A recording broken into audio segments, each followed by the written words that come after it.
नमस्कार दोस्तों, हर हर महादेव, जय भोलेनाथ। आज हम गौतम बुद्ध की पत्नी यशोधरा की कहानी को समझेंगे। यदि यह वीडियो आपको पसंद आए तो लाइक करें और चैनल को सब्सक्राइब करना न भूलें। प्रेम अनगिनत रूपों में प्रकट होता है और इसके बारे में कहानियाँ की कोई कमी नहीं है। हमारी पौराणिक कथाओं और लोक कथाओं में भी ऐसी कई प्रेम की कहानियाँ मिलती हैं जिनके त्याग और बलिदान की सराहना की जा सकती है। कुछ कहानियाँ बहुत मशहूर हो गईं जबकि अन्य समय के साथ धुंधली हो गई। लेकिन यदि कोई हमारे महाकाव्यों और पौराणिक कथाओं में गहराई से खोज करे तो वे उन धुंधली कहानियों को खोज सकते हैं, भले ही वे विभिन्न रूपों में मिले। ऐसे ही एक कहानी है यशोधरा और सिद्धार्थ, जो गौतम बुद्ध से प्रसिद्ध हैं उनकी। राजकुमार सिद्धार्थ और राजकुमारी यशोधरा की प्रेम कहानी भारतीय इतिहास और बौद्ध धर्म की एक महत्वपूर्ण कथा है। सिद्धार्थ और यशोधरा के प्रेम की कहानी त्याग और बलिदान की मिसाल है, जिसे बहुत कम लोग ही जानते हैं। सिद्धार्थ और यशोधरा का विवाह। यशोधरा का जन्म 1563 ईसा पूर्व में कोलीय गणराज्य के देवदत्त में हुआ था। वे राजा सुप्रबुद्ध और रानी पमीता की पुत्री थीं। यशोधरा का नाम उनके रूप और गुणों के कारण बहुत प्रसिद्ध था। इसी दौरान कपिलवस्तु के शाक्य राजकुमार सिद्धार्थ का भी नाम दूर दूर तक फैला हुआ था। जब यशोधरा और सिद्धार्थ का विवाह हुआ तो वे दोनों परिवारों में खुशी की लहर दौड़ गई। विवाह के समय सिद्धार्थ और यशोधरा दोनों की आयु 16 वर्ष की थी। वे एक दूसरे के प्रति समर्पित थे और उनके बीच गहरा प्रेम था।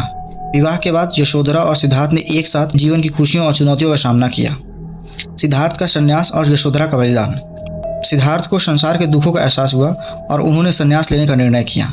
एक रात जब यशोधरा और उनका नवजात पुत्र गहरी नींद में थे, सिद्धार्थ ने महल छोड़ दिया। यह घटना यशोधरा के जीवन का सबसे बड़ा दुख हुआ। सिद्धार्थ के जाने के बाद यशोधरा ने एक कठिन जीवन व्यतीत किया। उन्होंने संन्यास लिया और एक कठोर तपस्वी जीवन जिया। वे अपने पुत्र राहुल की देखभाल करती रहीं और उसे अच्छे संस्कार दिए। यशोधरा ने अपने दुख को सहन किया और धैर्यपूर्वक प्रतीक्षा की। यशोधरा ने समाज के सामने अपने जीवन को एक आदर्श के रूप में प्रस्तुत किया, जहां उन्हें न केवल अपने पुत्र का पालन पोषण किया बल्कि समाज के प्रति भी अपने कर्तव्यों का निर्वहन किया। बुद्ध के लौटने पर ज्ञान प्राप्ति के बाद सिद्धार्थ गौतम बुद्ध कहलाने और अपने उपदेशों का प्रचार करने लगे। 12 साल बाद जब बुद्ध कपिलवस्तु वापस लौटे तो यशोधरा ने उन्हें अपने आंगन में देखा। यशोधरा ने बुद्ध को प्रणाम किया और अपने पुत्र राहुल को उनके चरणों में भेजा। राहुल ने अपने पिता से भिक्षा के रूप में अपना अधिकार मांगा। बुद्ध ने राहुल को अपने शिष्य के रूप में स्वीकार किया। यशोधरा और बुद्ध के पुनर्मिलन का यह दृश्य अत्यंत भावुक और महत्वपूर्ण था। यशोधरा ने बुद्ध से कोई शिकायत नहीं की, बल्कि उनके प्रति अपनी श्रद्धा और समर्पण को प्रकट किया। उन्होंने अपने पुत्र राहुल को बुद्ध के मार्ग पर चलने के लिए प्रेरित किया, यह देखते हुए कि वे सिद्धार्थ के निर्णय को पूरी तरह समझ चुकी थीं और उसे स्वीकार कर चुकी थीं। यशोधरा का संन्यास। जब यशोधरा ने देखा कि उनका पुत्र और पति दोनों सन्यासी हो गए हैं तो उन्होंने भी संन्यास लेने का निर्णय किया। उन्होंने बुद्ध की से दीक्षा ली और भिक्षुकनी बन गई। वे बुद्ध धर्म की अनुयायी बनी और ध्यान और साधना में अपने जीवन को समर्पित कर दिया।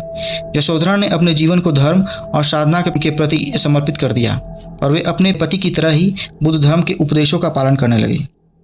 यशोधरा का महापरिवर्तन। दीक्षा लेने के बाद यशोधरा ने बौद्ध धर्म के अनुशासन का पालन किया और ध्यान साधना में प्रस्तुत रहीं। अंततः उन्होंने भी महापरिनिर्वाण प्राप्त किया और मुक्त हो गईं। यशोधरा का जीवन त्याग, धैर्य, प्रेम और समर्पण का प्रतीक है। यशोधरा का अंतर्दृष्टि। यशोधरा ने अपने जीवन के दौरान कई महत्वपूर्ण शिक्षाएं दी। उन्होंने अपने पुत्र राहुल को न केवल बौद्ध धर्म उपदेश दिए बल्कि जीवन के कठिन समय में धैर्य और सहनशीलता का महत्व भी सिखाया।